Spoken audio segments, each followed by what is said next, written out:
Marcos. Vida e contexto histórico. Detalhes biográficos. Identidade. Olha só, sobre a identidade dele. João Marcos, que a gente geralmente conhece só como Marcos, é quem tradicionalmente se diz que escreveu o evangelho que tem o nome dele, sabe? Ele aparece várias vezes lá no Novo Testamento, tipo em Atos, capítulo 12, versículos 12 e 25. Capítulo 13, versículos 5 e 13. Capítulo 15, versículos 37 a 39. Também em Colossenses, capítulo 4, versículo 10. Filemon, versículo 24. 2 Timóteo, capítulo 4, versículo 11.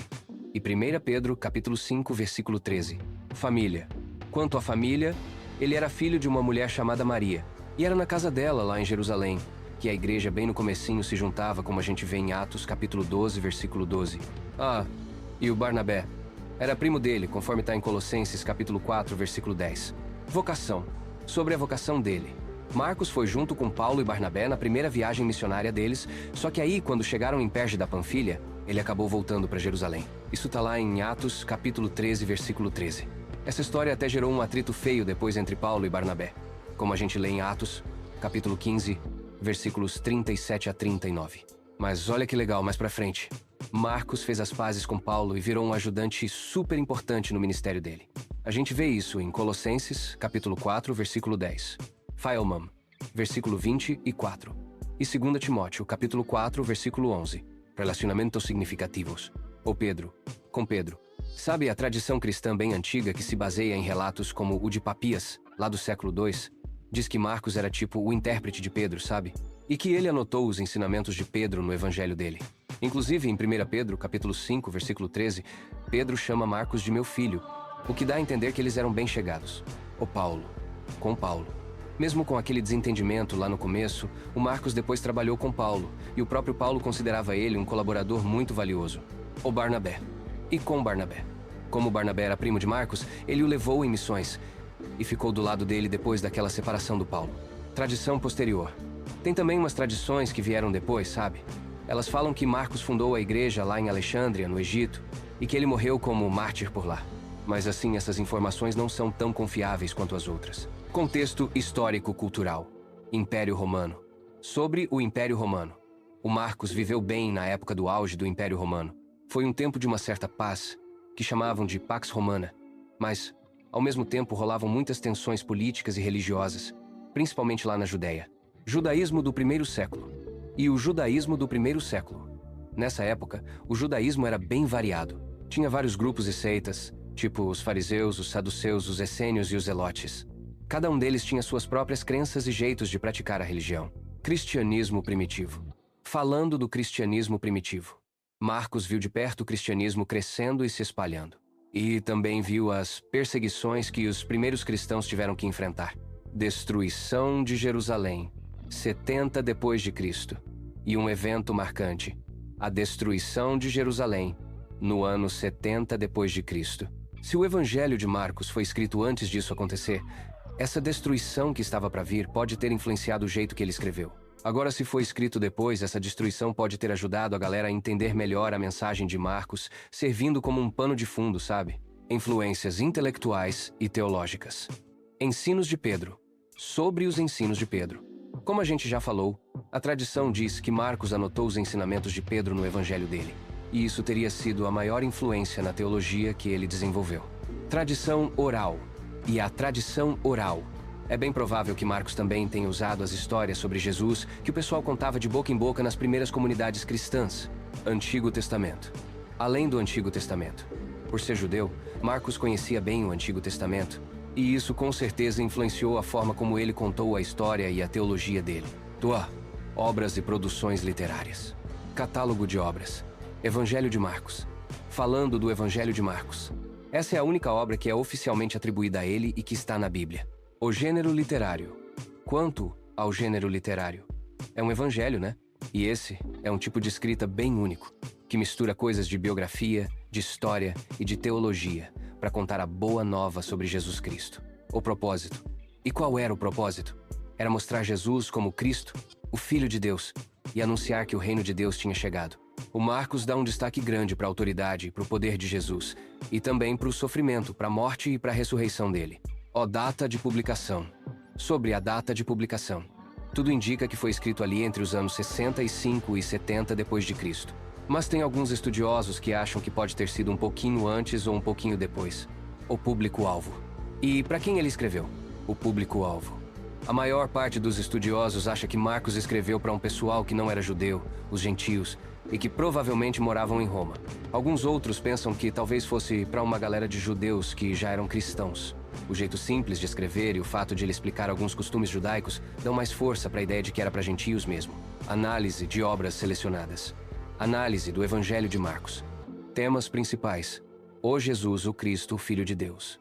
Um dos temas principais é Jesus, o Cristo, o Filho de Deus. Quem Jesus realmente é?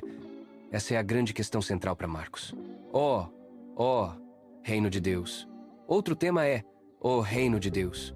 O anúncio de que o Reino de Deus chegou com tudo no mundo por meio do que Jesus fez e ensinou. O discipulado. Também o discipulado.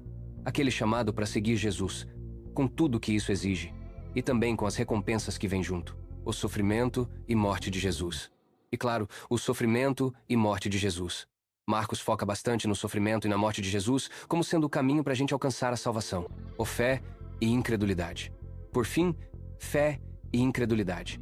Como as pessoas reagiram ao ministério de Jesus, indo desde acreditar totalmente até rejeitar completamente. Argumentos centrais. O Jesus é o Messias sofredor, que deve morrer e ressuscitar para a salvação da humanidade. Um dos argumentos centrais é que Jesus é o Messias que sofre, que precisa morrer e ressuscitar para salvar a humanidade.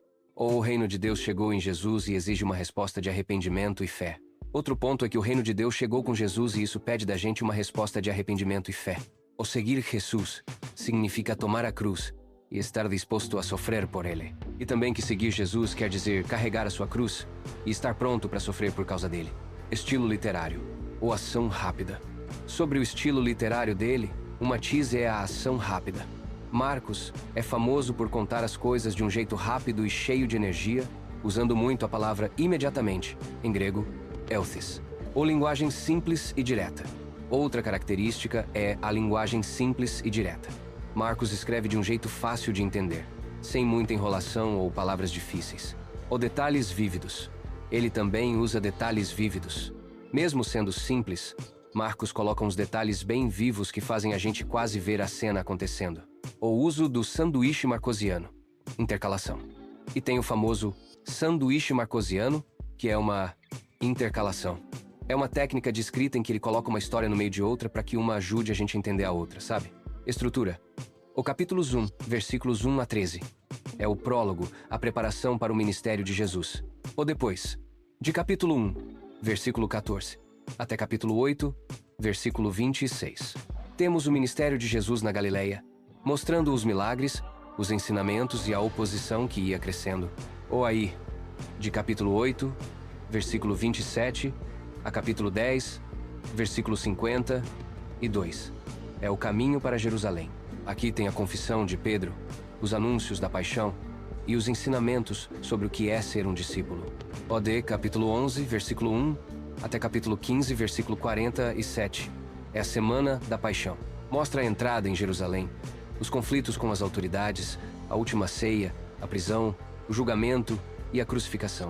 Ou é no capítulo 16, versículos 1 a 8, ou, em algumas versões, de 1 a 20. É a ressurreição. Conta sobre a descoberta do túmulo vazio e, em alguns manuscritos mais antigos, as aparições de Jesus depois de ressuscitado. Recepção e influência. Recepção inicial. Sobre a recepção inicial. O Evangelho de Marcos foi aceito bem rápido como um texto sagrado, uma escritura, pelas primeiras comunidades cristãs. Influência. E a influência dele.